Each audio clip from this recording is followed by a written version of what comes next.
Hey, hello friends, welcome to my channel. In this Azure DevOps tutorial series, today let's discuss about pre-deployment approvals and post-deployment approvals in Azure Release Pipeline. Alright, as the name indicates, pre-deployment approval means you deploy it, you get an approval before deployment, you get an approval post-deployment, that is called post-deployment approval. Okay, so let's discuss about these two topics in detail, but before jumping to that, if you are new to my channel, I would request you to subscribe and follow my channel. If you are regularly following my videos and the playlist on Azure, if you feel the videos that I am making are quite useful, I would request you to buy me a super thanks, okay, as a thing that will keep me motivated. So if you're not sure what super thanks is, you can go to one of my video and click on these three dots, and there is an option called thanks. So here you can gift me some amount, which will you can select the appropriate amount according to you, which might be the best fit for me. And yeah, as I said, this will keep me motivated to do more such videos which will be effective for the learning community. Alright, so now jumping to the actual topic. Okay, so let me go to my ADO pipeline. Let me go to releases. Okay, so here if I try to edit this pipeline, so here in the stages section we have dev and QA, right? So we will be performing some deployments in dev and in QA. So we also saw few examples in our previous videos, right? So here let's see what is pre-deployment approval. So if you click on this trigger kind of icon on the left hand side, you can see a pop-up called pre-deployment conditions.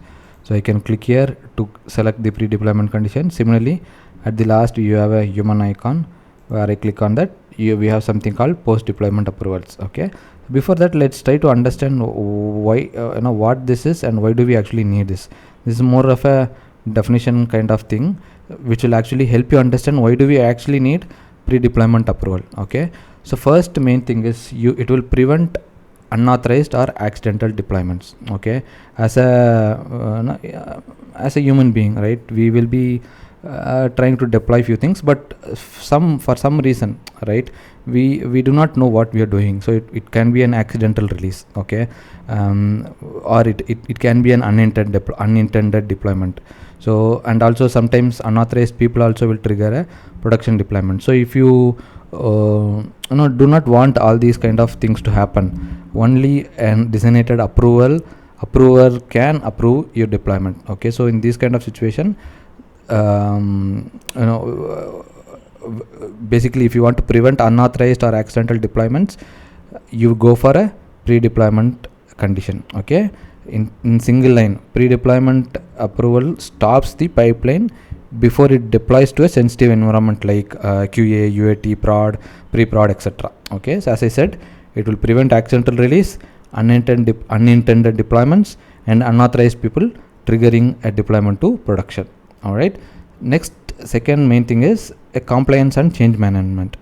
In many organizations, production releases require prior approvals from change advisory boards, CAB. So if you are working on few IT organization, you might have heard this keyword called CAB. You have to get approval from CAB people and all, right?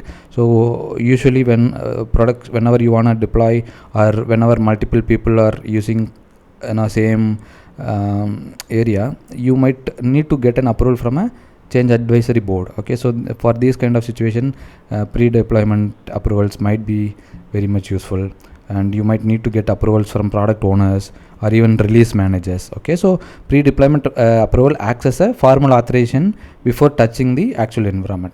Okay, so that's why pre-deployment approval is mainly required for compliance and change management activities. Third thing is safety check before affecting users. Okay, so pre-deployment approval gives the team time to review the changes and confirm the release scope and ensure there will be no outages or even conflicting releases that are happening, and even a verified deployment window or maintenance window timing. So this is kind of a decision point, right? So do we actually want to deploy this right now, or can we deploy this later? So these kind of safety checks might be very much useful when you use pre-deployment approvals. Finally, we have something called a environment ownership. Okay, so environment ownership means, often different teams own different environments, right? So DevOps teams might own Dev, QA team might own QA, business team owns UAT, operations team owns prod. So pre-deployment approval ensures that the environment owner explicitly gives you permission to deployment. Okay, so in this kind of situation, the pre-deployment approval might be very much useful. Okay, so let's see what pre-deployment approval is. So if I go here, so there's an option called pre-deployment condition. So here we have something called pre-deployment approvals. Okay, so currently it is disabled. I can enable it here, and you can give an approver name. Okay, so whoever want to approve your deployment. Okay, so I can provide the approver name here, and you have a timeout option, how far, after how long this needs to be timed out. Okay, after 30 days or 30 hours, 30 minutes, based on the situation, you can configure this timeout condition. And there are few other approval policies as well. The user requesting a release or deployment should not approve it. Okay, so if I am raising the request and user requesting a release or deployment should not approve it, so the same person cannot deploy or approve it. Okay, basically in simple words, same person, whoever is raising a request, cannot approve it. Skip approval if the same approver approves the previous stage. Okay, so in this so if you want these kind of conditions to be set, you can select this checkboxes. For now, I'm not worried much about this. For simple understanding, I'm just selecting the pre-deployment approval and saving it. Okay, so let me save this. So now my pre-deployment condition is enabled. Okay, before I make the actual change, let's try to understand post-deployment conditions as well. So here I have few pointers for sorry, this is post-deployment. Actually, this is post-deployment approval.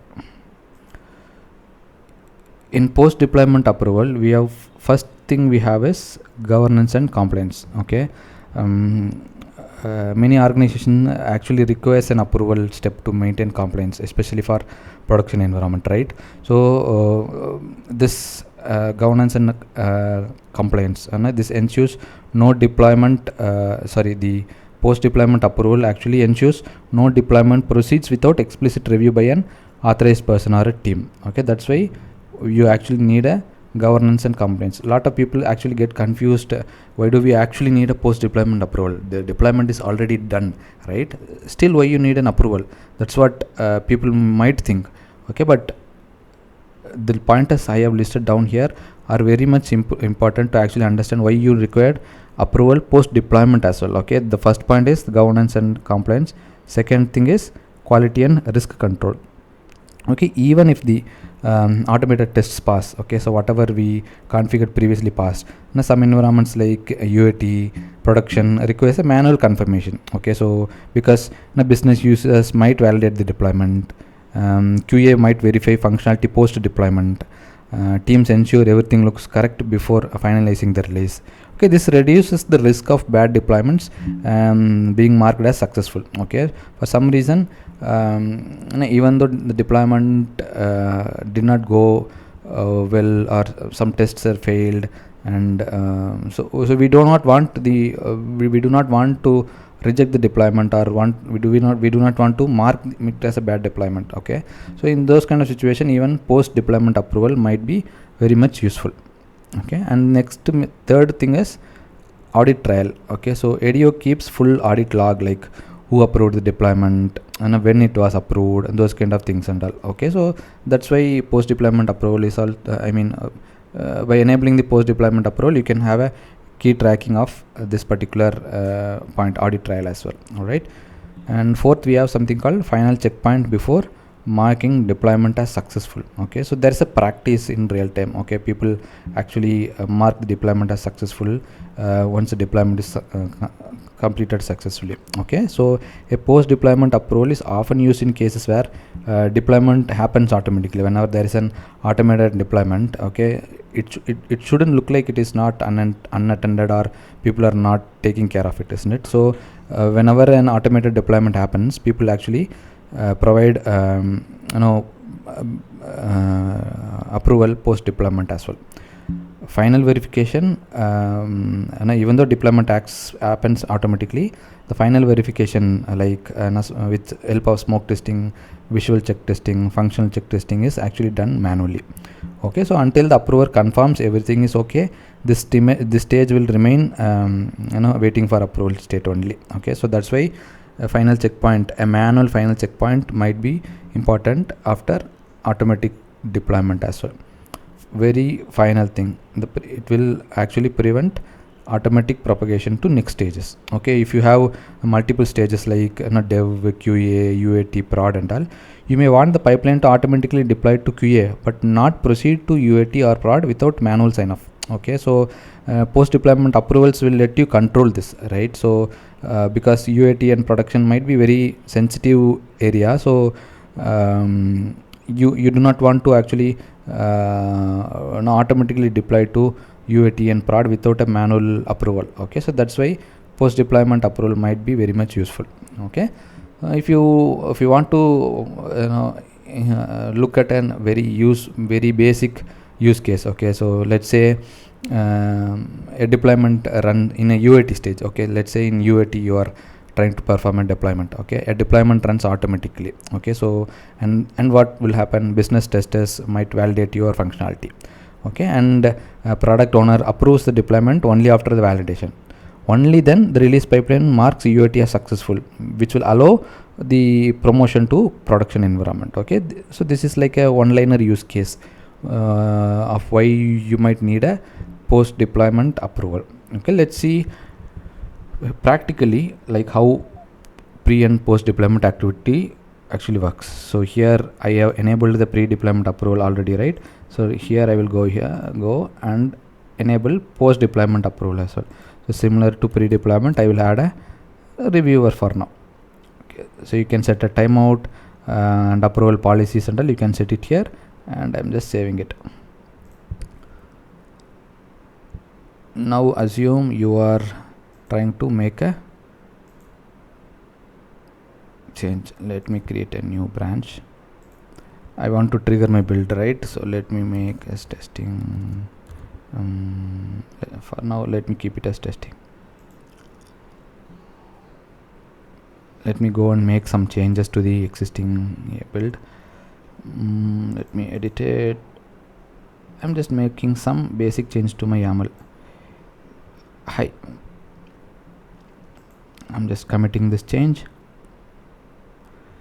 creating a PR and approving it and completing the PR. So now once the PR is completed, my build will be triggered. You can see my build is running. Okay, so I will wait for some time for my build pipeline to complete. So once my build pipeline is completed successfully, the release pipeline will get a new release will get created, and it will be waiting for the pre-deployment approval. Okay, so that is what I'm expecting. So let me wait for this build pipeline to complete. Meanwhile this is running. I will pause my video for a few seconds and resume back. Yes, now my deployment the build pipeline is completed successfully, and if I go to releases and check, a new release would have triggered. Okay, you can see release 19, a new release is triggered, and even before going here, you can see pending approval on dev stage. There's a information that is highlighted, which will actually show you that there is an approval approval pending for dev stage. So if I go into this release 19, you can see the QA actually started running because I have not set any conditions to QA, but for now you have set a condition at dev stage only. So there is an approve option here, so I can go and approved. Okay, approved. You can see now I have approved. So this particular deployment to the dev stage will actually start. Okay, so once this approval is once this deployment to the dev stage is completed, there is a new approval option, that is post deployment approval, will be enabled. Okay, so we have allowed to approve that as well. Okay, ideally, meanwhile this is running, a quick recap about why do we actually need the pre and post deployment approval. Okay,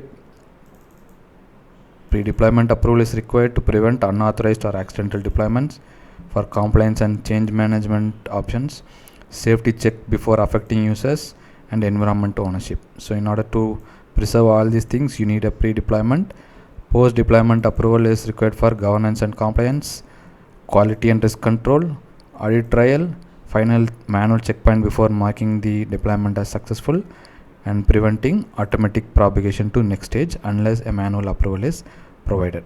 Okay, so that's why you require pre and post deployment approval options. Now you can see, now after approving the pre-deployment one, the deployment is completed, and that it is actually waiting for a post deployment approval. This is a slight change. You can see approval button was on the left hand side previously for pre-deployment approval. For post deployment, you can see this one is enabled and approve button is on the right hand side. So I can approve this.